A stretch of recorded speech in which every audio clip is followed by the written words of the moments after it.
Yes, brother! We're on episode 45 of Jujutsu Kaisen, and my best friendo needs my moral support. It's Romania Black, and I am Todo. Yes, bask in it. I realize I also did the makeup on the wrong side of the face because when the camera, it reverses it. So if you met me in public, you would see that the makeup's on the right side of the face. But as I'm looking in the camera right now, it's reversed. So I'm going to try to flip the image and maybe it'll look weird, but the makeup will seem right. We'll test it out. If not, it's going to be on the wrong side, and I tried. And when I got this bodysuit, I didn't think I would have a use for it, and now look at it. So we're on episode 45, episode 21 of season 2, and I'm trying not to think of the fact that we only have 3 episodes left. That no big deal. It's fine. Everything's fine, except everything is not fine because it's freaking Shibuya. I feel like Shibuya isn't even the right term. At this point, Shibuya almost seems quaint. I guess because there is no more Shibuya. That's kind of the problem, right? But even back when we started, people were like, oh, the Shibuya arc. Like, that doesn't even cover it. It doesn't even cover all the trauma that our boy Yuuji has gone through. And we still have 3 episodes. It definitely feels, though, as if we're ramping to the conclusion of the season. It feels like we're building to something. But I tell you, Mahito versus Todo and Yuuji will not be the final bout in this. Even if we round up the match between the two of them in this episode, even if it carries on to the next episode, there's that third one that's going to bring in a twist. And I'm ready for it, but I'm not ready for it. I don't want this season to end, though, because I waited years to get here. And after this season's over, it's going to take years before season 3, and I'm not ready for that. So that's where I'm at. But we got some comments to get through from my best of friendos on Patreon and YouTube who gave such great commentary this past episode. First of all, Pineapple for 541. Many of you said this, but Pineapple was the first one that I read, so they get credit. But Pineapple basically said that they were like, did you notice that there were OP changes? And I actually did. It wasn't during the discussion last episode, but as I was editing on Twitter, I saw something pop up that said, oh, here's the changes, and I put it in the Discord, so y'all have proof. But basically, the OP changes, and now Shibuya's hollowed out and everyone's gone. Isn't that wonderful? Isn't that a great time?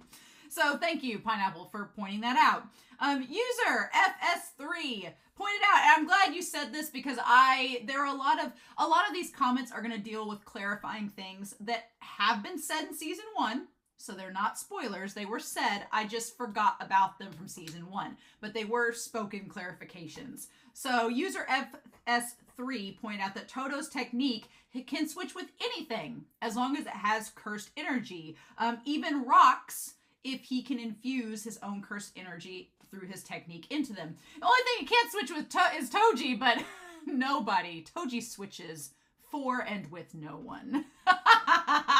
So yeah, I thought that was really good. Also, apparently people hate Mahito, which after the last 3 episodes, I can't imagine why, but that's kind of ironic because Mahito is a curse born of human hatred. So people hating him is kind of on brand and exactly what he's supposed to be. So that's a fun time. Also, they pointed out in season 1, episode 2, Yuuji didn't die when he took the Sukuna fingers under the guise. Oh, basically, Yuuji was feeling really bad and talking about how last episode he said he made excuses and used the idea that he was saving people as a convenient way out. And basically what user S3 was pointing out is that Yuuji, he didn't die back in episode 2 of season 1. He took Sukuna's fingers under this guise that he's like, oh, I'll save people. I'll get this power of this demon king and I'll save people with it. I'll be the one to control him and I'll make it work and everything will be all hunky-dory. And then, you know, go back to episode 20 and he acknowledges that he really didn't, you know, do it to save all these people. He just didn't want to die. And it became a way for him to cover it up as an excuse. So I'm glad that callback was there. Episode 20, Wushin Suibian pointed out the train I made a reference to Labyrinth, the 1980s Jim Henson movie, but Whoosh and Sweetbean also noted that it's very similar to the cleaner in Bleach. And I was like, oh yeah, that's in between the dimensions that kicks you out. I see that too. Yep, I can definitely see that comparison. That's really cool. I like that.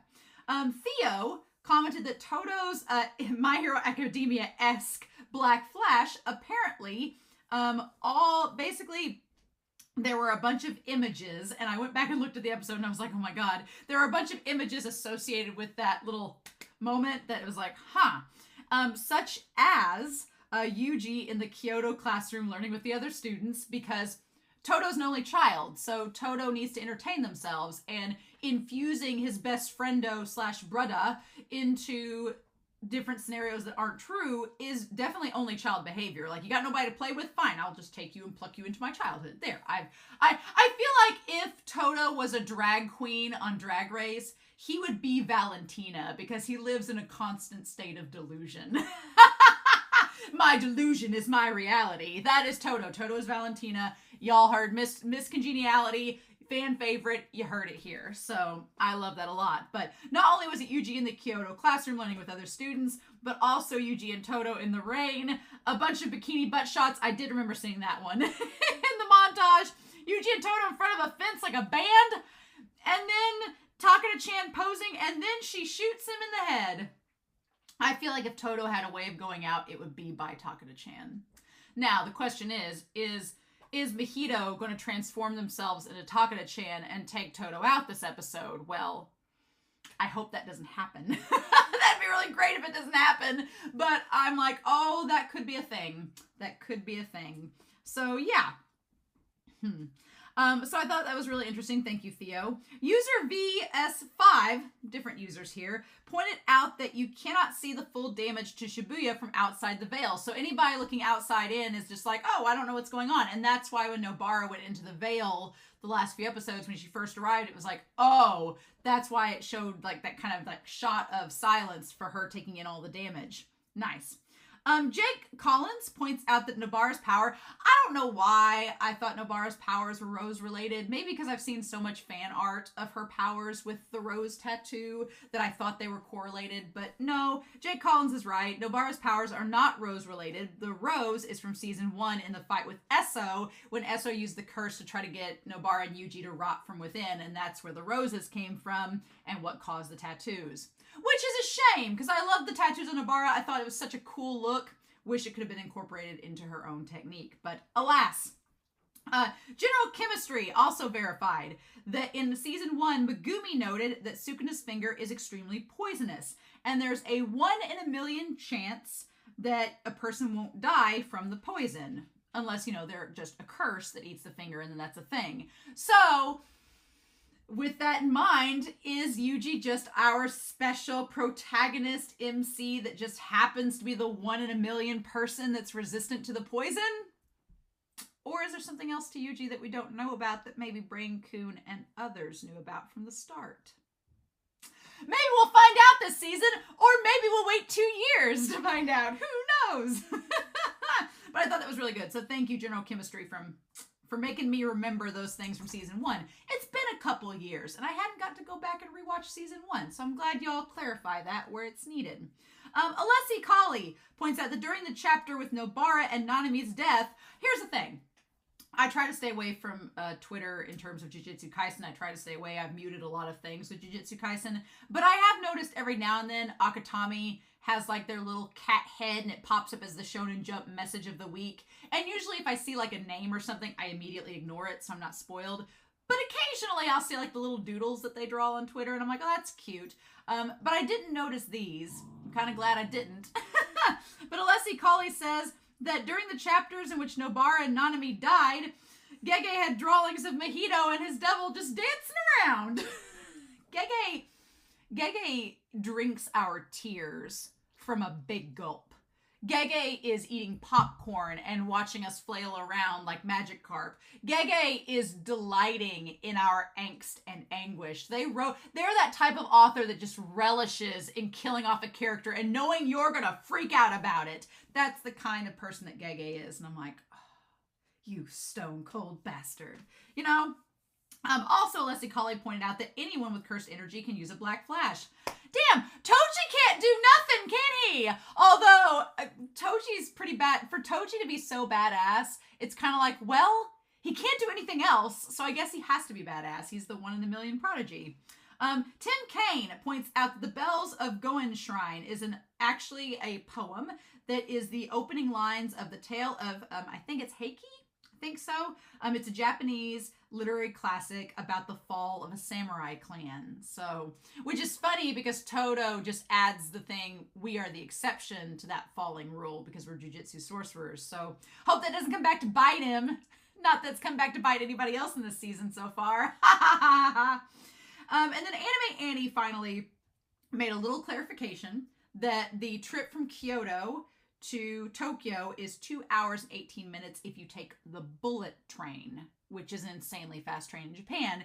If you go by car, it's 5 hours and 40 minutes. So that's a big difference. So, you know, and then Mekamaru's third button was with Miwa. I thought about cosplaying as Miwa, but then I was like, no, I wore a blue wig last week as Mahito. I don't want to repeat. And plus, I looked up the wigs and there's no way I could get it in time for this episode. And I already have next week and the final week's planned. So what can we do? But yeah, so I was Todo this week. I'm going to, you know, hope that we shifted this over and the face makeup makes sense now. I was like, dang it, do I redo the makeup? Nah, I'm just going to let it go. So what can we do? But yeah. Those were really good comments.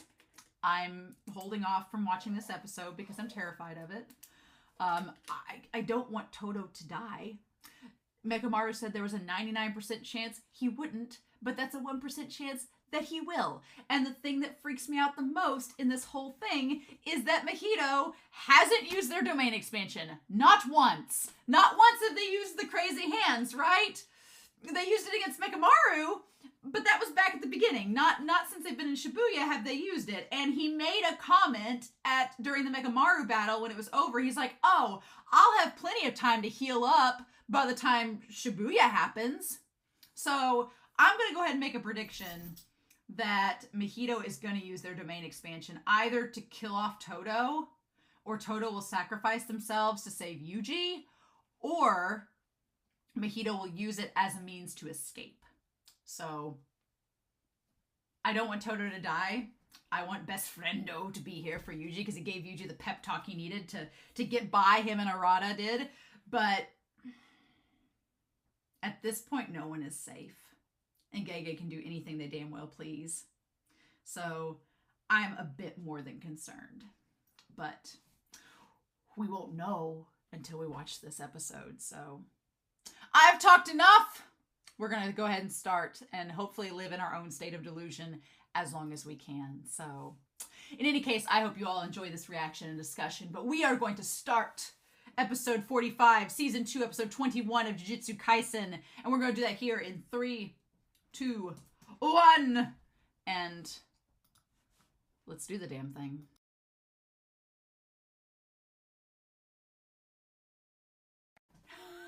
Well, now you guys are going to have to deal with me being with the makeup on the wrong side of the face because I don't think I can reverse flip this version and get the words on Whiteboard-kun messed up. But, wow! Oh! Yeah, that seems about right. Metamorphosis. Metamorphosis. Yes, indeed. A metamorphosis, especially of Yuuji and Mahito, but I'm going to talk about that. And then Todo living in his Valentina state of delusion. I will never get old. I will never get tired of it. I love it to pieces. I think that Mekamaru knew this was going to happen, so it just keeps going. Although, thank God Shoko is here. Thank God Shoko is here and will be able to hopefully help him. But I don't know because Geto's here now. Brain-kun has arrived. That has me worried because I'm like, is Mei dead? Is Mei and Ui dead? Let's break this down. So we've got 3 players on the board now that we need to talk about. We have Geto, aka Brain-kun. They have decided to arrive. Mother has arrived! Brain-kun name's just Ornacia. So we've got that. I want to put Mahito in the light blue here. Mahito and their metamorphosis. Honestly, Mahito did not go through the biggest metamorphosis of the episode. The biggest metamorphosis of the episode goes to Yuuji. Yuuji is the one who has... what they do with Yuuji in this episode, what Gege does, is very effective. And it's very well done. And that whole scene in the snow... just... That scene alone... because I've been debating it for a while. That scene alone has made me want to read the manga. Not ahead of this season. I know a lot of people are like, oh, you're going to read the manga now? No, I want to wait till the seasons come out in the anime, so hold your horses. But I do want to read the manga up to where this season ends. I would really like to. And if that means doing like a manga review, a manga recap, doing like season 1's manga and then season 2's manga, that would be fun. I could definitely do that. I would like that. I would like to do that because this scene in the snow, I want to see it in the manga and I want to read it. So, and I want to see what Gege does with it because it's just so powerful and it's so well done. And just the silence and seeing Mahito for the first time in this damn series be scared. To see Mahito be afraid. That Mahito has been the embodiment of death itself since season 1. They have been the harbinger of death to every character that they've come into until this episode.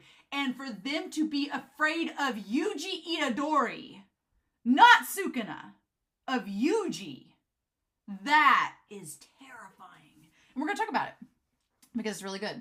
But yeah, I guess before we start this episode and really dive into the insanity that is Todo Aoi, because what an insane character he is. I'm so glad I got to cosplay as him this season because he deserves it. Before we dive into it though, Geto / Braincoon, the Burger King, give him his little crown, shows up and it's like, did you think you were the main villain of the series? No, it's me. Just shows up. So they show up with main villain vibes. Like you do. That's kind of the crazy thing about all of this is that Mahito, for all Yuuji knows and for all intents and purposes, Mahito has been the one to fear, right? Mahito has been the one that is the big bad. They're like, that's the villain we have to watch out for. That's the one that's kind of, in charge of this whole deal. This is the first time Yuuji's seeing Braincoon. And honestly, Yuuji has no clue who Geto is. That's the insane part.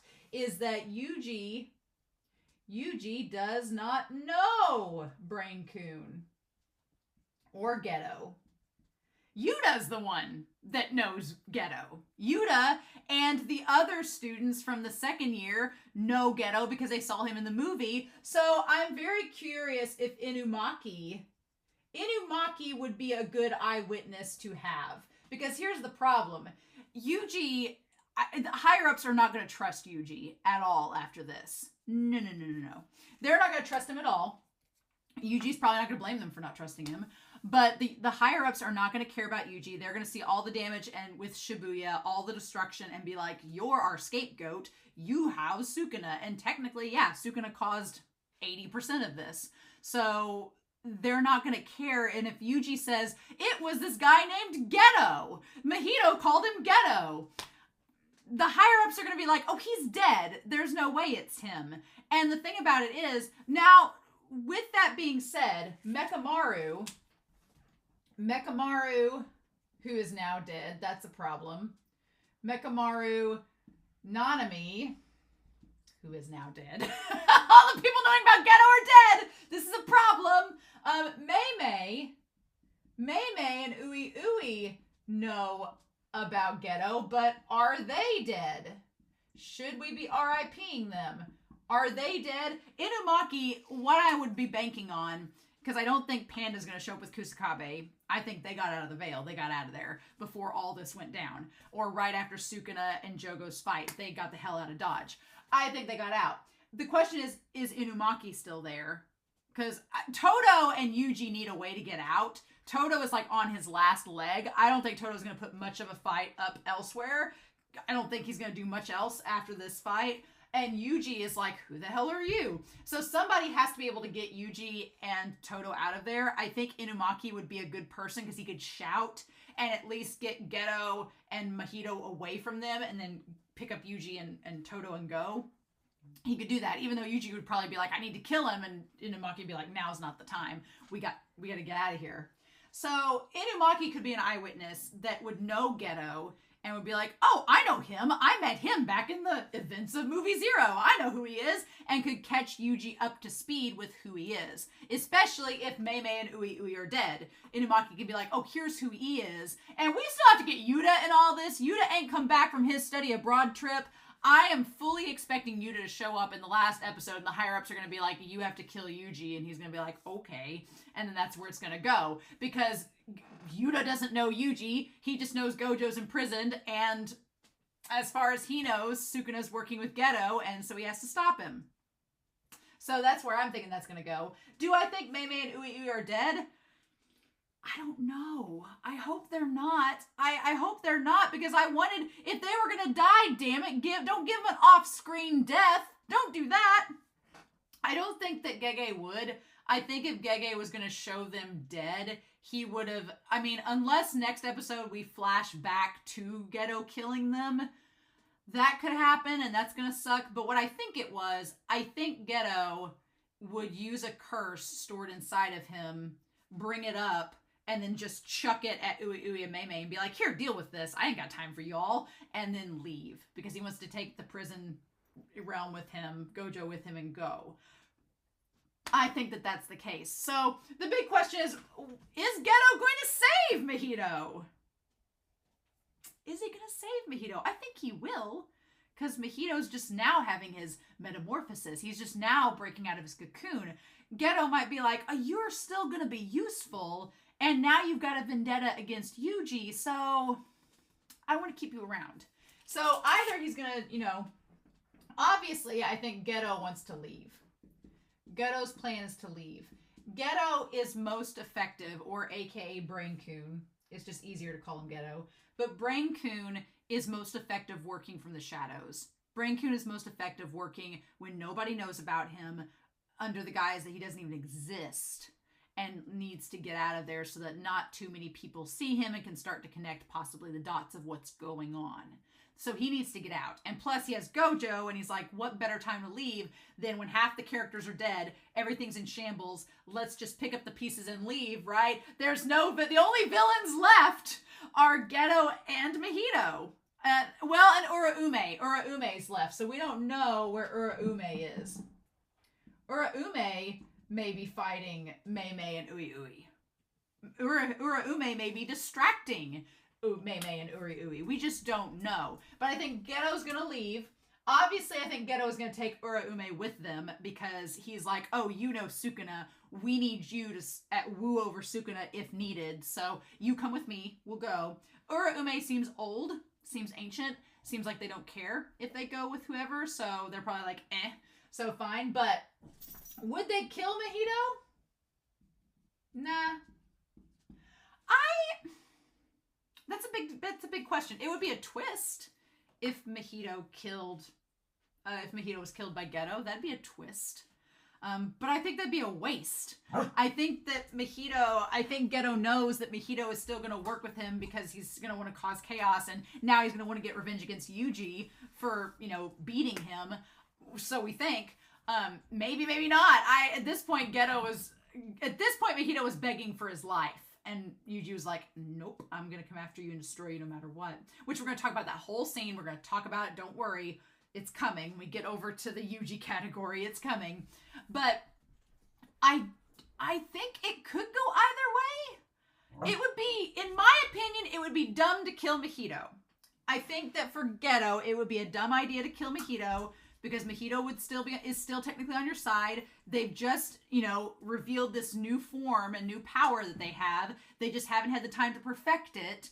And if I were Brain Coon, I'd be like, I'm going to pick up the pieces. I've got my little Gojo box here, my takeout box ready to go. I'm going to grab Geto. I'm going to grab Mahito. I'm going to grab Uraume, and we are gone. The others were not important. So just cut our losses and go. Now, the big question is, where's Choso? That's the big question. Where is Choso? I'm going to grab another color for Choso. We're going to do red since he's related to the Kamo clan. And I'm going to put him over here because I have an idea about Choso of what could happen with him. I'm going to put Choso over there. Right? Yeah. So, I think Geto has so basically we're going to include Gojo in here. Gojo is a man in the box. Dun, dun, dun, dun. Yep. He's living his Alice in Chains fantasy in the box. And so Geto's going to be like, I got Sukuna's bestie, got my killing machine, got my old former lover of this body in a box. Let's go.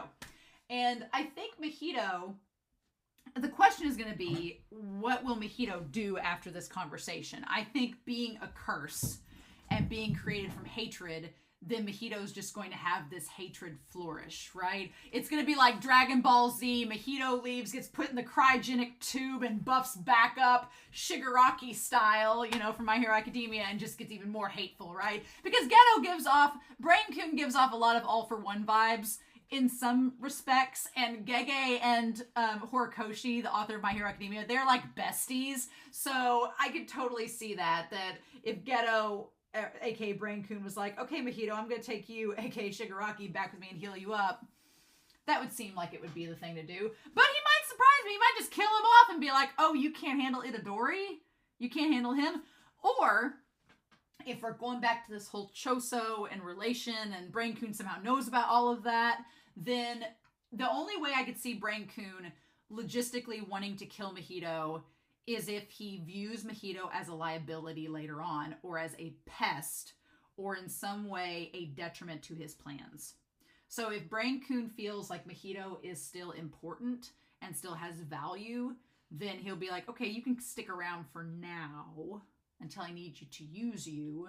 But if Brain-kun feels like Mahito is going to be in the way and is not going to do what he needs him to do, then he's going to be like, okay, you got to go.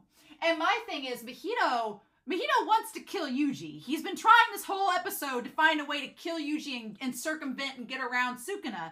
I feel like Sukuna has been Brain-kun's insurance, because again, we don't know how Yuuji and Choso are related. If they are related, the weird blood stuff, we don't know. But I feel like Brain-kun knows about it. That's why they're all up in about the corpse paintings and Choso and everything. I feel like Brain-kun knows something. Brain-kun's not telling us the full story. I feel like Brain-kun does not want to kill Yuuji, because like I said several episodes ago, if you wanted to kill Yuuji, you could have already done it. It could have been done very easily early on, especially if you've been working behind the scenes to orchestrate it. Could have had it done. But he didn't. So I feel like Brain-kun doesn't want Yuuji to die yet for whatever reason. And if he thinks Mahito is at some point going to get in the way and try to kill him when he doesn't want him to be killed, then yeah, I could see him being like, you're going to be a problem for me later. Let's just get rid of you now. Which would be crazy, because I did not think Mahito was going to die in this season if he does. I didn't think so at all. I thought Mahito was going to be one of these long game villains that is a big problem for later on in the series, but that might not be the case. That might not be the case. And we'll talk about it with Yuji's whole speech, that Mahito, Brain-kun may cut it short, which would we'll talk about it with Yuji's whole speech, but I honestly predicted in season 1, I predict Mahito being the long game villain. Like that's the one, when the series is wrapping up, Mahito's the villain that we face at the very end. But after this episode, it's Brain-kun. Brain-kun is the long game villain. That's the problem. As long as Gojo is in that box, Brain-kun is going to be the main villain. Because Gojo's going to be... I feel like Gojo has to be the one... Either Gojo has to be the one to take Brain-kun out at the end, fulfill the twins' promise to give Geto's body a proper burial, and complete the cycle and the rainbow of gay yearning. It has to be fulfilled. The Board of Gay Yearning will not be able to rest and be complete until Gojo is the one to take Brain-kun down. That just has to happen. It has to be, if you're going to be a storyteller and a narrator, you got to make that shit come full circle. Gojo was imprisoned in the box because of his love for Geto, and he was blinded in the moment by it. He has to burst forth from the box like his own beautiful lunar moth and come out, and he has to kill Brain-kun, and it has to be poetic justice. And then as Geto body is like deteriorating, it like looks at Gojo, and Gojo's like, I had to do it, best friend. And it's just like, it's gotta be romantic and shit, and I want it. So yes. Or Yuuji has to be the one to kill Brain-kun in the end. And then as Brain-kun's body is like, as Geto's body is like dying for real, then Gojo has to hold him all beautiful and symbolically, and it's gotta be romantic. So let me dream. But yeah, it seems apparent now that Geto / Brain-kun is the main villain. So Mahito may not make it out of this season, which would be a big surprise, because until we got the reveal of Brain-kun, I thought Mahito was going to be the villain till the end of the series. But after this episode, he may die next week, and I will be floored. But you know what? We're going to talk about this. We're going to talk about this. There are some flags that point to the possibility that Mahito could die, and that it would be a legit thing. So let's just do this. So we have the OP. All of the worms, everything from the OP all makes sense now. It's all connected. There's really nothing left. There is nothing left in the OP except Geto dropping the little piranha plant thing, whatever that is. Is he going to drop it on Mahito and kill him with it? I don't know. Is he going to take over Mahito's body? I don't think he can, because he's a curse. I don't know how that works. I don't know. But it's creepy as hell. The idea of the curse, like, I really want to read the manga to get to this chapter specifically, because just the imagery of Mahito's like flesh and eyeballs and teeth just spreading out over the ground is so disturbing and gross. I don't know how to feel about it. And then Yuji's like, fine, I'll face you. Let's do this. And then Mahito has a Bungo Stray Dogs fishbowl lens moment, and you're like, okay, Todo, my dude. I like that there's a little moment where Yuji's eyes are focused, and then they immediately like turn down to Todo without looking. His eyes like move without really. Yuji is so cold in this episode because he has to be, because Mahito's made him be this way. And it's like, we're going to talk about it. We're going to talk about it. So yes, indeed. I would say Todo is one of our big players in here. But Todo, God, we'll talk about him. But yeah, just him and Yuuji working together. It's a very beautiful parallel to Todo and Yuuji versus Hanami. But back then, when Todo and Yuuji were facing Hanami, it was all like, best friendo, Black Flash, so much fun, everything was crazy and chaotic, but we're still having a great time being best brother friends. No. Here, it's like life or death. And Todo is Todo no matter what. He's always going to be a big old himbo, and we love him. But Yuuji, his demeanor is so drastically different from that battle with Hanami. It's so cold and so distant and so detached, right? Because he's like, I have to do this. I have to be this way. I can't fight Mahito if I'm not. So then Mahito's head spins off, and we have an Attack on Titan moment. And I was like, Jaegers be damned. Is Mahito a secret Jaeger brother? Is that what this is?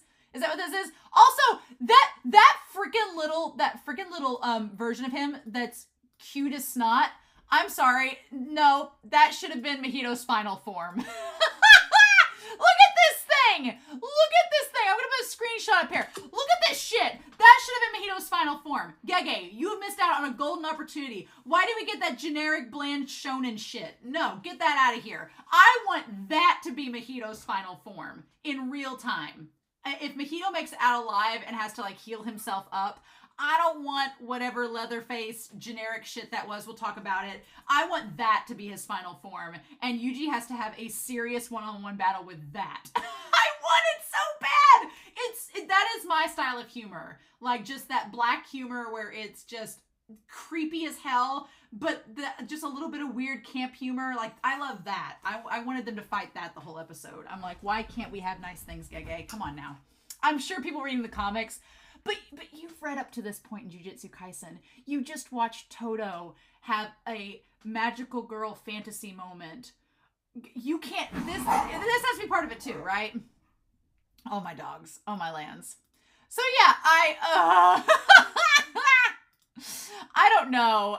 You know what? I know we've talked about the animation. I know it's been a running gag that it's just sometimes it gets a little weird and wonky in these episodes. I agree. And this episode is no exception. It falls prey to the animation. But there are some glorious moments, and we'll definitely get to them. But I want to see this in the manga. I want to see Mahito running around with its arms and legs coming out of its like neck and ears and cheeks, while this weird like Gary the snail thing is fighting Todo and Yuuji. My dogs are running around playing with each other, so you'll have to excuse them. It's just, and then he becomes Goat Man. I always feel like whenever Mahito becomes the goat version, it's like he becomes what's Hercules' mentor in the Disney movie of Hercules? He's like part goat. I always feel like Mahito looks like that.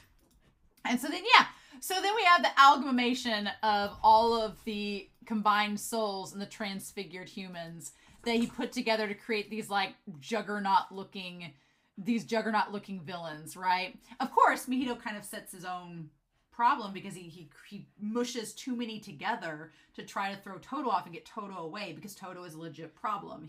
Todo is the pest that doesn't go away, right? And he tries to get him to go away by distracting him with these combined souls, and it just doesn't quite work. There are so many shots of Mahito in his little crazy slug form that are absolutely beautiful and hilarious, and I love them. I cannot tell you all how great they are. I could make so many screenshots. But yeah, I don't watch Jujutsu Kaisen for the shonen battles and power scaling, and I'm sure there are some reactors that go into like all the different things about them. I'm a character driven person, so I'm more into like the themes, the character, the storytelling, the shonen battle aspects of it. Like, they're amazing and cool, but I'm not one that overanalyzes like all the strategy and stuff. I will say Todo does a pretty damn good job of understanding strategy and power scaling and figuring it out and being like, okay, well, this transfigured human is the equivalent of a special grade, the equivalent of a grade 3 or a weaker grade 2. So I can handle them, and I can deal with it in one blow because of this, and this is why the composition of this makes it that strong or that weak. That stuff's all really cool, and I loved how Todo explained it. And again, Todo is a genius, and so it shows that he's capable of doing it. My dog. But yeah, that part of it, I'm just like, eh. So the part where Todo goes off by himself and he's explaining how he can like fight these souls, it's like, okay, him kissing the damn locket, and we finally understand the meaning of that. That's a picture of Takeda and Yuuji in it, his two best friendos, and his girlfriend Chan. Why should we have expected anything less? I didn't realize it was a locket. I thought it was just like a little pendant. I didn't realize it was a locket until it snapped open. And then, God, that trippy moment was the best part of the whole damn episode. Well, the second best. When Yuuji did the black flash underground, that part was amazing. But I like how the Fraggle Rock style worms that Mahito send at Yuuji, they look like a dull rainbow. Like, Mahito is like, and what it made me think of is not like taking the board of gay yearning and making it doomy and gloomy. No. But have you ever seen like an oil spill or oil getting spilled on the ground, and it has this kind of iridescent rainbow sheen, but the rainbow is greasy and like kind of distorted and dirty? That's what Mahito's little worms, they're the color of like an oil spill. It's just gross and nasty. And that fits Mahito quite elegantly, I believe. So yeah, Todo and them just take the whole, or Yuuji took the sign from Shibuya and said F it and just threw it out. Like, what product placement? But God. And then they do the little rotating look at Mahito against Yuuji, and Yuji's whole body, like, he went face first into the concrete and Yuuji went after him. And the idea that Yuji's face was like Harvey Dent, where this skin is like right here, and it's just thin enough. But do you know how much that would hurt to have part of your skin ripped out? Like, your cheek has some muscle. There's muscle there. It's not just skin. It's not just skin and tissue. There is muscle there. To rip it out where you can see part of the teeth, how much pain you would be in? Because it's not just like, Todo and Yuuji, they've got bumps and scrapes and, you know, blood patches and stuff all over them, but they've used their energy to, like, basically brace their fall. It's kind of like Mob Psycho 100, where you brace your fall with your ability. But that doesn't mean that the injuries you have don't hurt like hell. That would be so painful. And for him to keep fighting through it, nope. I was like, Yuuji. And so Todo reveals, like, you tried to get me away from Yuuji and it didn't work. And Mahito's whole thing is Mahito is constantly learning. So they are a constant evolving presence. So they are constantly evolving. Constantly evolving and seeking ways to destroy. And what's funny is at the beginning of the episode, Mahito's like, you all severely underestimated me. And then by the end of this episode, it's like, you severely underestimated Yuuji. And just what you've done to him. Because, yeah, Yuuji is just like, all right, let's go. So, but again, Mahito, realizing that if they do the domain expansion, Sukuna is potentially going to kill him.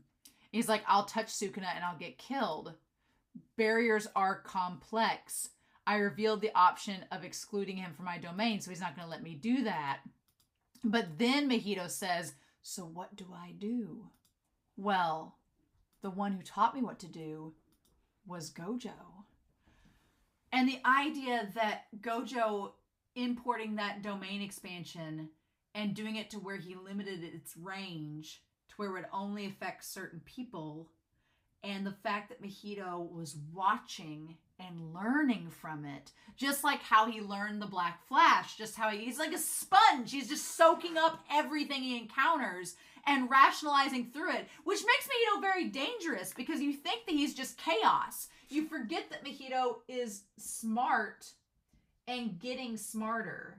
He started as this little infant curse, and he's just been growing and growing and growing. And that's kind of another reason why I'm not going to be surprised if Geto kills him, because Geto may be like, you know, Jogo and Hanami and Dagon, they grew over the course of the series, but they weren't, you know, they kind of reached their limit. And they had enough sense of pride and sense of reservation to kind of keep them in line. Mahito doesn't have that.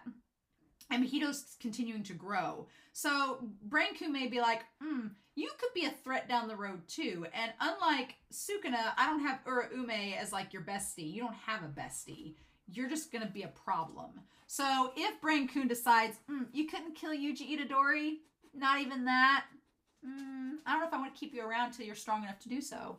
Because you might decide that you don't like me anymore, and we can't have that. So, But that domain expansion, the self-embodiment of perfection, show off how you can draw hands, Gege Akutami. And Todo clearly was like, oh, I didn't think this was on the table because I thought we all agreed that this was something we weren't going to do. And that's when he's like, it's a desperate gamble. But everyone's desperate at this point. And then on a 0.2 second domain expansion, and he has like the little baby hands coming out of his mouth. Ugh, gross. I'm like, you need a good gag reflex if you're going to be around Mahito. I also like the idea that just like in the OP, when all of the worms and stuff were coming towards Todo, now you have the little hands coming towards him. And he gets touched by the one. He tried to use the simple domain, but it says he learned directly from Yuki Tsukumo. Yuki Tsukumo is the blonde. She's the blonde that had the motorbike and came to see them. Huh. How about that? So, of the ones that we know of that know, let me get a different color for this. Of the ones that can do the simple domain, we know that Miwa can. We know that Mekamaru could, but he's gone. We know now that Yuki can, and we know that Todo can. So that's interesting. We have three characters. We have Miwa, Yuki, and Todo. And can she? I don't remember if Mai can do it. That's Maki's sister. I don't know if Maki's sister can or not. I don't know. But we know Miwa, Yuki, and Todo. Oh, Kurosabe. Yeah. Kurosabe, whatever his name is, he can do it. That's the other one. I was like, there's 4 people that can do it that we know of. So yeah, and Yuki knowing it, that's interesting. Now, obviously, Todo has a technique on top of the symbol domain. Mechamaru had a technique on top of the symbol domain. So it's one of those things like you can learn it even if you have your own technique, which is interesting. Now, Miwa and Kurosabe or whatever, we don't know if they have another technique, and this is just added on top of it. With Miwa, it seems like that is her technique. So, Ui, there we go. Man, just all these people knowing these symbol domains. All these people can take out Gojo! I'm kidding. Oh my god, what if Ui was the one that killed Gojo? Can you imagine? Can you imagine? Mei's like, he owes me money. He owes me many, many millions. Take care of him, Ui. And Ui's like, my sister said I had to kill you, Gojo. And Gojo's like, killed by an 8-year-old that looks like me. The secret love child. No, it's her sister. It's her brothers. That wouldn't work. But yeah, and so the plan was that while Todo protected himself, Yuuji was going to go up, but Mahito was just a bit faster. So creepy. And we know now this is kind of the same thing that Mahito used against Mechamaru after learning that Mechamaru had the simple domain. I hate it. And so he's like, it was an act of speed possible by his state that followed the Black Flash. So he was riding off the high of the Black Flash and was able to move just a wee bit faster. So interesting here is that Sukuna says nothing. Mahito beats him.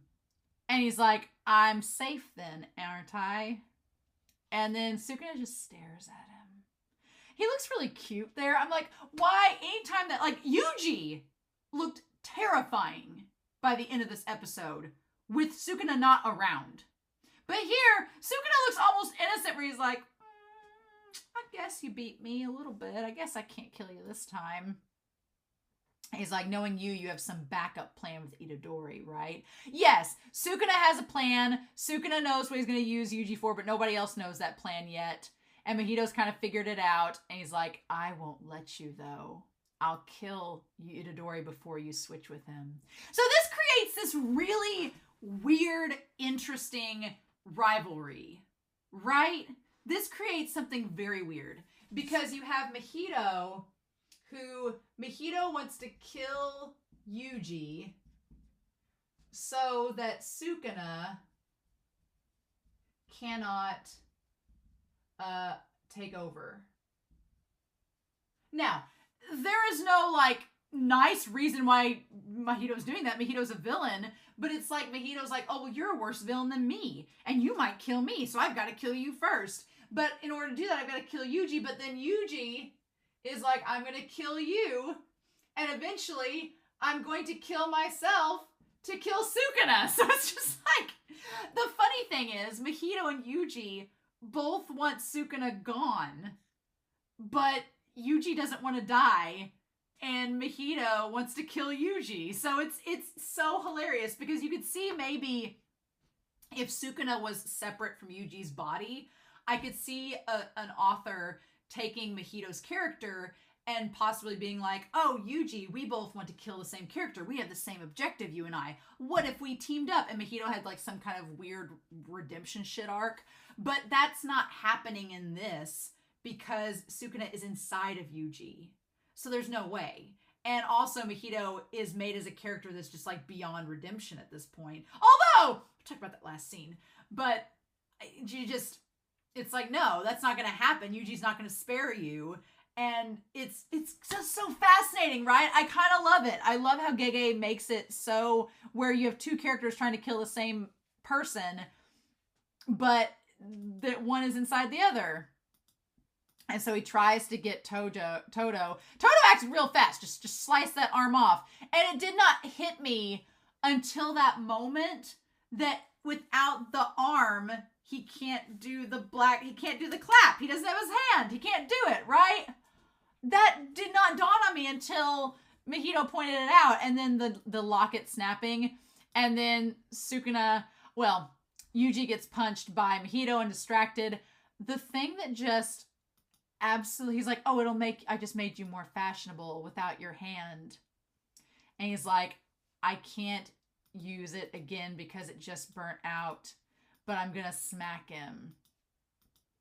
And he goes to punch him. And then Todo, he blocked the punch with his cursed energy, but it made him like puke up a whole bunch of blood. And he's like, but I've recovered my technique and he can't switch because he doesn't have hands. I'm going to kill him for certain. And then that locket falls. And the funny thing is that the locket falls and Mahito's like, what the fuck? And the next scene is just like an acid trip. It is the funniest damn thing mid-battle I've ever seen. And it says, Takana-chan, climax jumping is the song, and it's all in Todo's imagination. And it's just like this, it's something you'd see in like a 1980s, like in the climax of that series where the final battle is happening and the main character activates like the power of love through his love interest and they just form together. It's like Gohan and Goku forming together to fight Cell. It's just like this big giant end of the series battle. And it's just, I don't know how else to describe it. It's such an acid trip and I love it so much. But this is all happening in Todo's head while he's punching the shit out of Mahito with his free hand. And Mahito's like, what the fudge? And what I was waiting on was for her to like disappear and for Todo, for it to flash forward and Todo be dead. I really thought Todo was dying in this episode. There were so many moments I'm like, he's gonna die. It's the end of Todo. But Todo is like he is like a damn cockroach. He is going nowhere. Thank goodness. And I was just waiting for it to like cut to him dramatically being dead. But no. Gege is like, I'm not killing off Todo. He's too much fun. I'm going to give him this outrageous scene with Takana-chan, and that's it. And then Mahito's like, what the fudge? And he manages to switch with Yuuji, claps his hand, and Yuuji uses the black flash. But the thing about it is, his whole hand is just wrecked. I think it speaks volumes for Todo that Todo was able to touch Mahito and not die. Like Nanami. He's a special grade like Nanami, so... Or he's a grade 1 sorcerer, not a special grade. If I don't say it right, y'all are going to come at me in the comments. But he's a grade 1 like Nanami, so he could withstand it. Nobara was not a grade 1 yet, so there was a big difference. Also, he took it in the hand, not the face, which I think makes a big difference too. I'll be honest, though. I thought Todo was dead at this moment because he had like the dead eyes, like when your eyes get all purple like that, and he had the blood draining from him and he looked really pale and like gray colored. I thought that Todo was dead. And I like that Yuji's like, don't worry, Todo, I got the rest of this. Shoko will find you soon, hopefully, if she's still alive. But I thought he was dead. I was like, nope, that's the end of Todo. And I fully accepted his fate. But no, he comes back one more time. Like 3 times a charm, right? Okay, so let's talk about this shape of Mahito's soul. Let's talk about the idol transfiguration that he finally, the true essence of my soul, its true shape. Can we talk about it? I like the idea of him like becoming this Akira-like mass and grabbing his face, but I'm gonna be real. It's really ugly.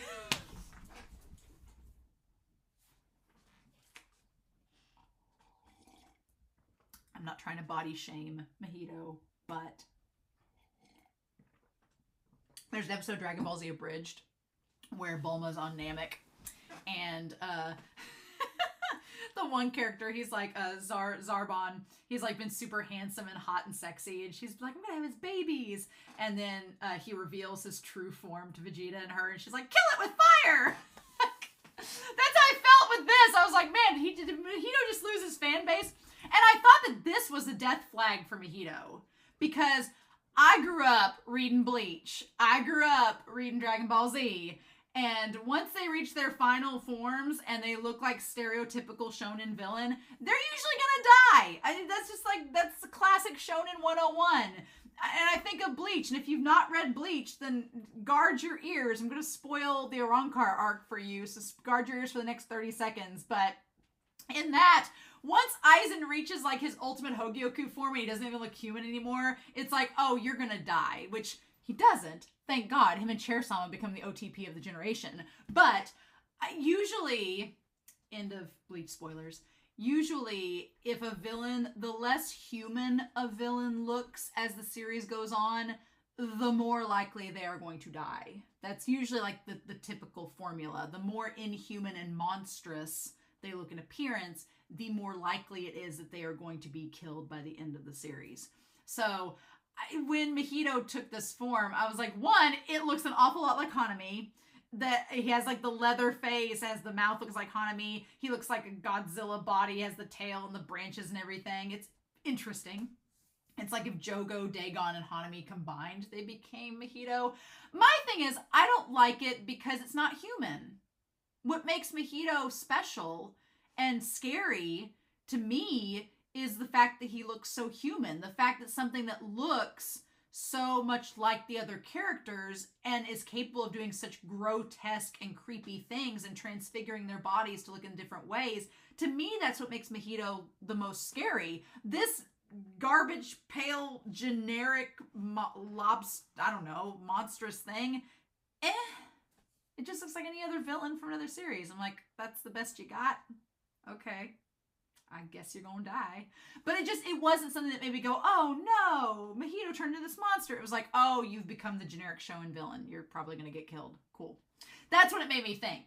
I think Mahito is much more intimidating when they look human, because it makes it easier for Yuuji to attack him because he doesn't look human, and Yuji's whole thing has been attacking humans, and if Mahito looks like one, it's a problem for him.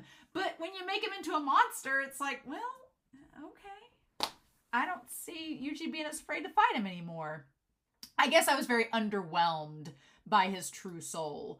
If his true soul became like Lucifer, and the Lucifer where it's just this beautiful angel and that's what's the scary thing, I'd feel more intimidated by that than becoming this like creepy monster. Right? He's like, I'm just starting on the final touches. That part does give me a little bit of hope. I'm like, okay, maybe this was just a rough draft and then you realized, ew, that's not going to work. He says, after I kill you, I'll finally be truly born into this world. And I'm like, well, I don't know if that's going to happen. So, okay. But sure. I hope that Mahito revises this final form and like comes back with one that's a little better. Because I was like, it's okay. It's not very intimidating though. But the look on Yuji's face when Yuji's like, okay, so you're going to try to kill me and then wreak havoc on the world. Okay. Fine. Like that moment where Yuji just has that stone cold look. Sukuna not in charge. It's Yuji. That moment, I'm like, that was like that. The moment Mahito had his metamorphosis, Yuji has his as well. And we're going to talk about it. But yeah. And Yuji just walks slowly towards him. And then Mahito's like, I'm going to fight you. And usually the villains get kind of arrogant at this point in the series where they're like, oh, there's no way you can stop me. And to be fair, he makes it pretty hard for Yuji. And there were several points in this battle that I was like, I thought that Yuji was going to get like his eye poked out, that it was just going to be really disgusting. I was like, But no, he fights him and just just like slices and dices him up. And he's like, what does he say there? After he's basically like just stabbed Yuji over and over again. He's like, I understood after using Black Flash what my true unbridled soul is. And Yuji's like, is that what he meant? Like, what is going on? He's like, is this what he is inside? Okay. It's just creepy. He kind of looks like a Soul Eater villain, I think, with the leather faced. And then Yuji just like trying to punch him, and he's like, this thing has become something on a different level than the cursed spirit he was prior. Yeah, he's just evolving and changing. So this idea that Mahito is just going to keep getting stronger. And I think that in turn is something that influences Yuji as well, for Yuji to realize, if I don't stop him, then it's just going to keep getting worse. And at this point, it's pretty apparent that Mahito is not going to change his ways. Tog no Jutsu is not going to work on Mahito. It's just, he's like Frieza. He's like Frieza from Dragon Ball Z. Mahito is like Frieza, where anything you say, Yuji was going to end up throwing that pizza at him one way or another. Yeah, no stuffed crust here. So then, yeah, he pushes him into the ground, and then he like goes through the ground into the water. and manages to get up. And honestly, this part here, where they were like in the water and there was like the sewer drain and stuff, and you see Mahito walking towards Yuuji, that reminded me of the dungeon, like the prison cell where you had the first cursed womb, like the first cursed womb thing, like in episode, I don't know, 5 or 6, battling them. It kept me thinking about that. I was like, how weird. But yeah, God, Yuuji, he's like, and he says, if I want to defeat this thing, I'll have to hit him with a black flash. And there's no sorcerer who can unleash one at will. And that's where you can see like the stuff, like his cheek, like where that's like, ugh. But Yuji's so focused now. And that part of his cheek missing, anytime it cut back to that, I was like, oh my God, Yuji, like our poor baby. So he's like, to defeat Mahito, I have to will a black flash. Which they make a point of saying that no Jujutsu sorcerer can do it, but Yuji's like, I've got to do a metamorphosis of my own. I'm going to have to overcome the odds and do the impossible, just like Mahito's done, if I have any chance of stopping him, using all of my cursed energy. And that's when his leg like starts to give out. And it's just like, he's like, damn it, I'm almost at my limit. And so Mahito goes after him, but at that moment, he feels the pain from the black flash earlier in his domain expansion and realizes, shit, I'm at my limit as well.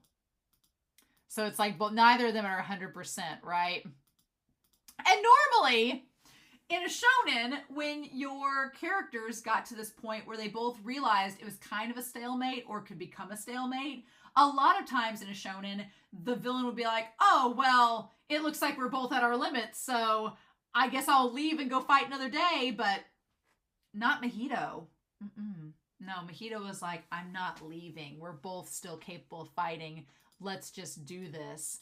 And Yuuji with his arms open, like, come at me, bro. I'm ready. I was like, ugh.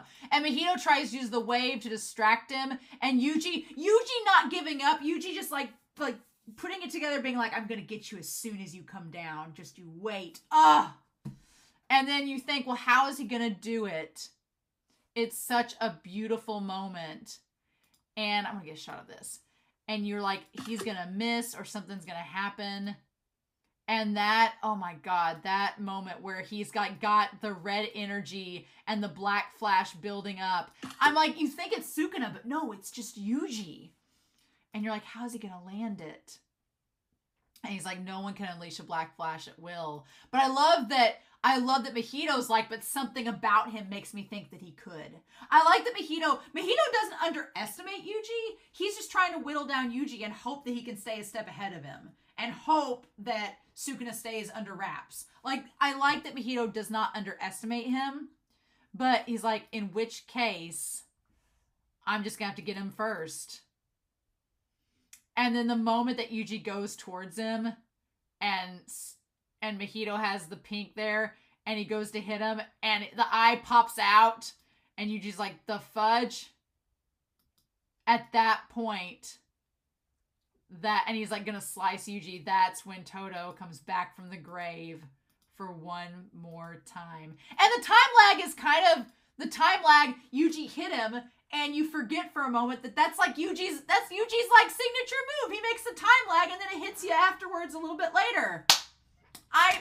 Things you forget from season 1 that come back. And you're like, yes. And who saves him from getting sliced and diced?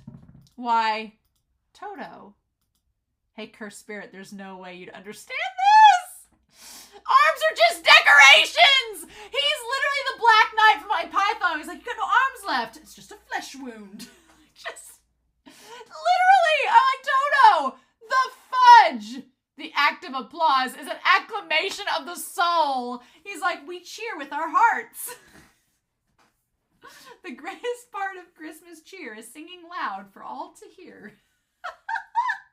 It's literally Todo. He lives for the applause, applause, applause. And then him just like crushing his severed hand together. I'm like, oh, it's amazing. Just freaking amazing. And then Mahito's like, oh, I didn't switch places. Oh, that's a problem. And he's like, my Boogie Woogie is already dead. I'm like, oh, Todo. So he's like, I can't use my Boogie Woogie, but Yuuji can. Oh my god, the lighting of this scene was everything. The darkness and then the blues coming out. Oh, and just like the blue of his eyes and Yuuji with the fist, everything. All of that was gorgeous. The Black Flash, yes. Just willing it into existence. It was beautiful. Mm-hmm. What insanity. Yeah. And so then, yeah, Yuuji just knocking Mahito just straight back out of the pit. Oh, what a shot. What a shot! Yes, and then him crashing. But my favorite part of the entire episode is the snow scene. It's the best part. It may be one of my favorite parts in this entire season. It is just so good. Mahito gets knocked out of his final form, and Yuuji just slowly walking towards him like the ED. We've had so many references of Yuuji slowly walking, but this one. And he tries to force himself to throw up. I was like, that's so disgusting, but he tries to make himself gag and realizes he has no transfigured humans left. He used them all up. Just dry heaving. My stock ran out. And he's like, I'll accept it, Mahito. And Mahito's look, he's like, I am you. So, Yuji's like, I'll accept it. I'm going to go through this speech here. He's like, I'll accept it. I am you. He's like, you're right. I did do all of that. You're correct, sir. You wanted me to say it? Sure. I'm going to take all the words you said to me and make you eat them. I wanted to reject you. And just the look in Yuji's eyes that are so cold. They're like cold, focused. There's just like Lust and Full Metal Alchemist would be like, I love how cold and focused your eyes are. Like I just, But he says, yes, I wanted to reject you.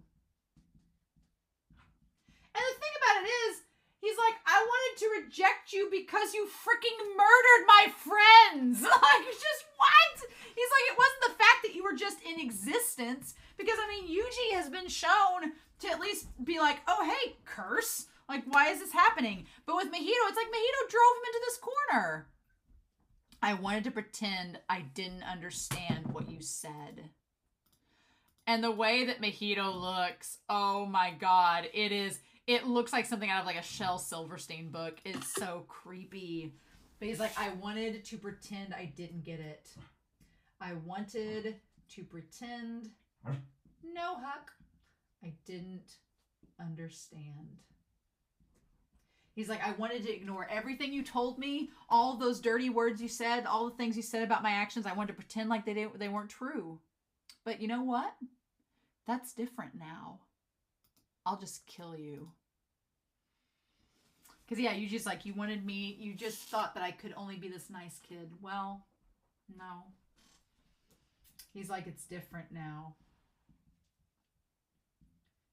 It's different now.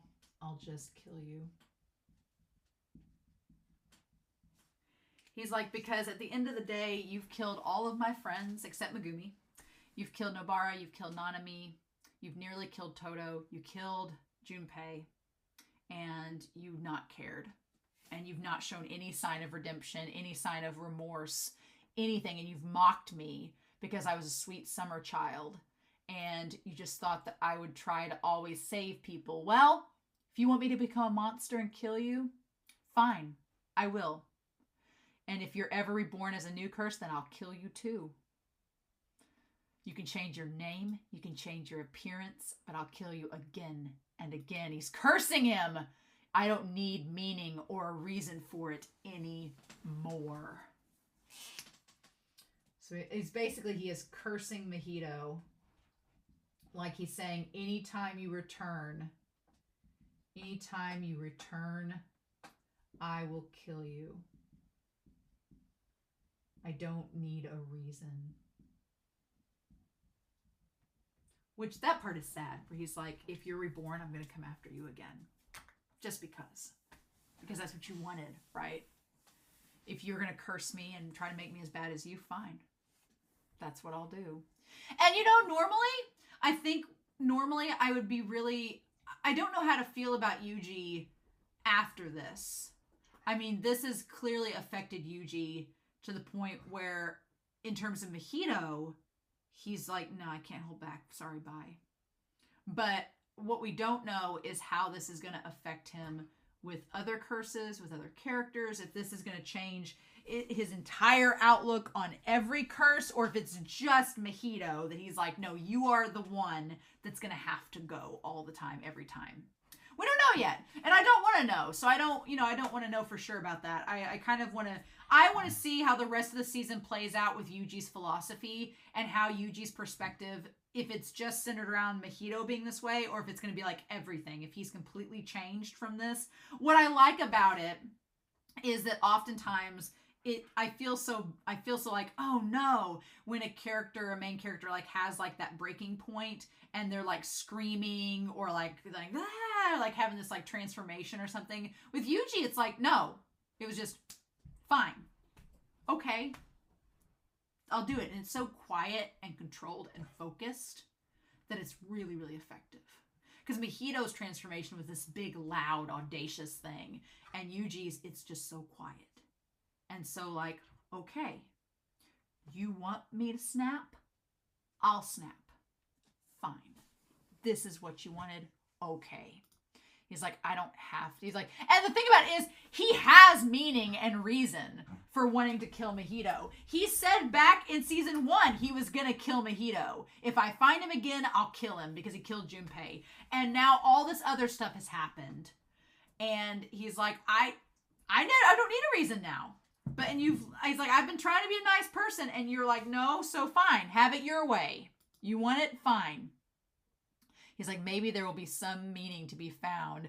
And we see him just the shadow of him growing, and it's like Sukuna, but it's not Sukuna, it's Yuuji. He's like, maybe there'll be some meaning found from my actions several centuries after I'm dead. So yeah, Yuuji's like, maybe. He's like, maybe I'll find, maybe others will gain meaning after I'm gone about what I'm doing. Because here's the thing too, Yuuji has realized over the course of the last several episodes that he is, for lack of better words, he is fucked. Because if he gets out of this alive, the higher ups are probably going to try to kill him. If the people that would defend him, the only one that could possibly defend him is Megumi, which he doesn't even know if he's alive or dead right now. Doesn't know. But Nobara's gone, Nanami's gone, his biggest supports, Nanami, Nobara, and Gojo, his biggest supports are gone. Todo can only do so much, and he's barely hanging on by a thread, thanks to Mahito. He doesn't know about Megumi, and he knows the higher-ups are going to come after him, and he's not going to drag Megumi and Todo into it because that's not Yuuji. So he's like, you know what? I may die, but while I'm alive, I'm going to make sure that you die too. That you can't create chaos and kill people after I'm gone. Nope. And it almost sounds like he would hunt Mahito down over and over again. And you almost wonder, like, is he going to try to stay alive to do that? To make sure that he kills Mahito? If Mahito gets away with Geto, is that going to spurn Yuuji on? Is that going to spurn Yuuji on to, like, try to finish the job and keep... Is he going to stay alive to kill Mahito? Is that going to be the reason he stays alive? To curse him and kill him? But this is very much an act of Yuuji cursing him. Being like, you wanted this? Fine. This is what you get. Oh, it's so good. Oh. And Mahito being absolutely, for the first time we've seen him, legitimately terrified. And he's like, I'm sure I'm just one big cog in the wheel. So, Yuuji saying, and what's so interesting about that is back during the fight with Choso, Yuuji was like, oh, I'm just one part of the Jujutsu society. If I'm gone, others will save Gojo, and it'll be fine. And that was his excuse for, like, if I die at the hands of Choso, others will take my place and go and save him. It'll be okay. Now, it's kind of like this twisted thing where he's like, you know what? Yeah, I know, I've known for a while I'm a cog in the machine. I've known that. I'm fully aware. He's like, I'm sure I'm just this cog in the wheel, and I'll keep on killing curses until I rust away. And, oh man, Mahito's starting to cry because that's my role in this war. He's like, I'm just going to kill curses because that's my role. I'm going to keep doing it until I rot away because that's what my goal was from the moment I took those fingers of Sukuna. Yeah, and you've just made it very aware and made me have to say it out loud. And the whole thing is, the last, 2 episodes ago, Mahito was like, oh, well, this isn't just an extermination. This is war, and we have roles in the war. And Yuuji's like, yep, and this is mine. And you've just... I didn't want to say what it was, but now you're making me come to terms with it. So I hope you're happy. I hope you're happy now. And I love that it just gets frigid and frozen. I really love the idea that we have the frozen wasteland. The frozen wasteland versus Sukuna's like lava field. Sukuna's lava and fire. I love we have a tale of fire and ice. Like Yuuji, his heart right now is cold and frozen. And this whole scene of him chasing Mahito through the snow, just slowly coming after him, and Mahito running away. And the metaphor, the symbolism of the rabbits and Yuuji's the white wolf. Oh my God. It is absolutely incredible. I will take all the pictures of it. It's so damn good. Yeah, the rabbit that's leg has snapped. And it's the wolves going after it. Oh, God, I love it. And just, yeah, Yuuji's whole face exposed, and he just looks so cold and disturbing. Yep. It's a great time. And even the little wolf, the white wolf that Yuuji has a little piece of his face missing. Like, the fudge. And then, yeah, Mahito. Oh. I could say that Mahito looks very pitiful in this moment. Very pitiful indeed. And his voice actor. Oh, my God. Oh. Mahito's voice actor. Don't get me wrong. Yuuji's voice actor has been absolutely amazing these last few episodes. But Mahito's, if he doesn't get an award, like him just like screaming in agony and terror from Yuuji and then going away and throwing the dirt clogs at him. And the thing about it is that Mahito throwing the dirt at him and they look like the snowballs, right? There's a moment where he puts the rock in the snowball. Even when he's at his lowest point, even when he looks like he's begging for mercy, he still uses that moment to create a situation of violence against Yuuji and throws the rock in the snow at him. God, it's good. And I thought, and then Yuuji's eye doing the whole like goes down to the camera moment. And then I thought that in that moment that Mahito was going to die. I thought in that moment Mahito was going to get punched by Yuuji and he was just going to like explode. But no, he gets chucked away. And as he's trying to like army crawl away, who happens to show the frick up? But Geto. And Yuuji's like, who the fudge are you? And he's like, oh, hi. And he says, Geto, shall I save you, Mahito? Oh, man. 2 episodes left. Ah! So, yeah. Just 2 episodes left, y'all. That's all. I feel like at this point, this definitely feels like next episode is definitely going to feel like the penultimate episode, because the final episode, I'm assuming episode 47, which is going to be episode 23, is going to be the aftermath of whatever happens next week. The aftermath and then setting up for season 3. I feel like that's going to be what episode 47, episode 23 is. Next week, you just got to figure out, who are you? What are you doing here? What is this? How did Geto get away from Mei? Is Geto going to kill Mahito or save him? Is Geto going to run away? What about Todo? Todo seemed like he was pretty much on death's door or needing Shoko immediately. What do we do about that? Then there's Choso. I was gonna say Urume, probably Geto didn't seem like he had the pyramid, like he had the box with Gojo in it. So I'm assuming he left that with Urume, and Urume is holding it like, what the fudge am I supposed to do with this? Like, I feel like Urume was left with the prison realm. Geto went to go get Mahito so they can all just vamoosh together. The big question is Choso. What's Choso doing in all this? Choso is over here freaking out. Probably freaking out and figuring out what to do. So here's the thing. Depending on next episode, I'm not going to speculate too much because I want to see what happens next week. But do I think Choso is going with them? The only way I could see Choso going with Geto / Brain Coon is if he wants to find out more about the whole deal with Yuuji. If he wants to figure out, like, why Yuuji? What's up with him? Why are we targeting? How's this all factoring together? I want to know more. If Choso wanted to find that out, then I could see us, learning about, him going up and meeting up with Geto and then being like, hey, take me back with you. Let's go get my brothers, blah, blah, blah. The other paintings and whatever. I could see that. Or if I could see Choso breaking away from Geto because he's like, nope, this seems like it's not advantageous anymore. Not feeling it anymore. Because Choso's kind of a free agent. They choose whoever they go with.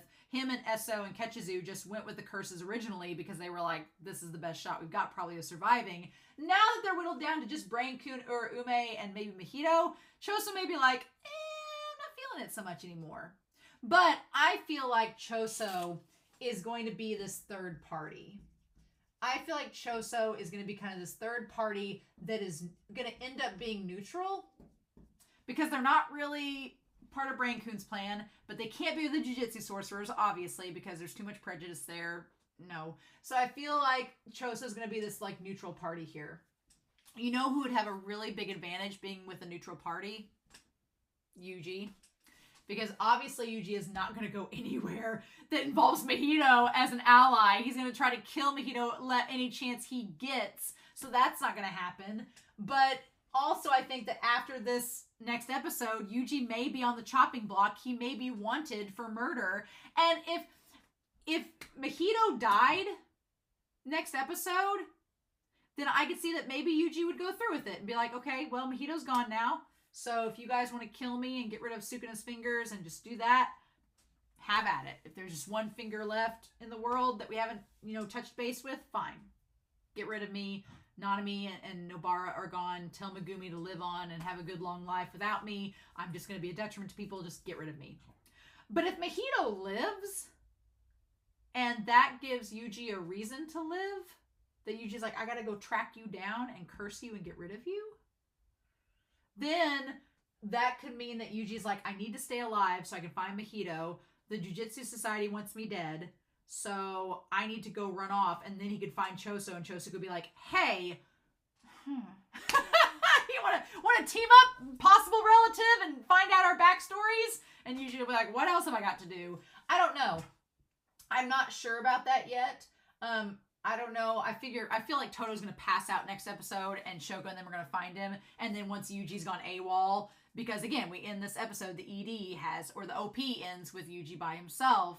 I could see Yuuji just leaves everybody. And it's like, I got to go off on my own and do my own thing. And then Choso's like, hey, let me come and help you, buddy, old pal.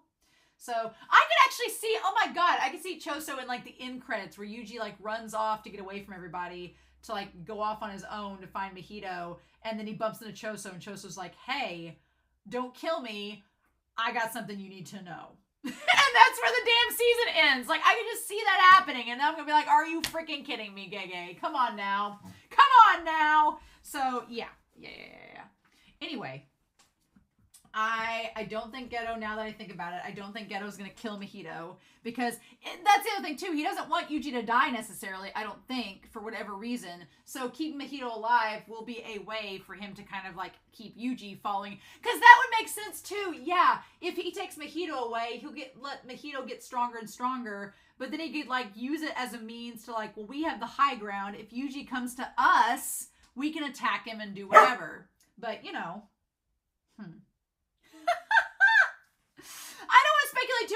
because I think we still have next episode and the final episode, but I don't like that we only have 2 episodes left, even though this episode was so good. This episode was so good.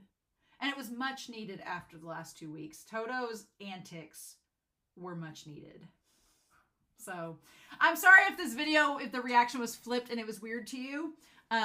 It was weird for me, but hopefully that will not be happening again, because the next 2 people that I cosplay for episodes 22 and 23 do not have specific makeup like this that will be dependent on it being on the right side.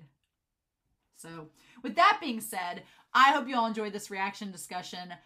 I hope you all have a wonderful week. Please stay safe, take care, and yeah, I'll be back next week with the penultimate episode of Jujutsu Kaisen. Bye, best friendos!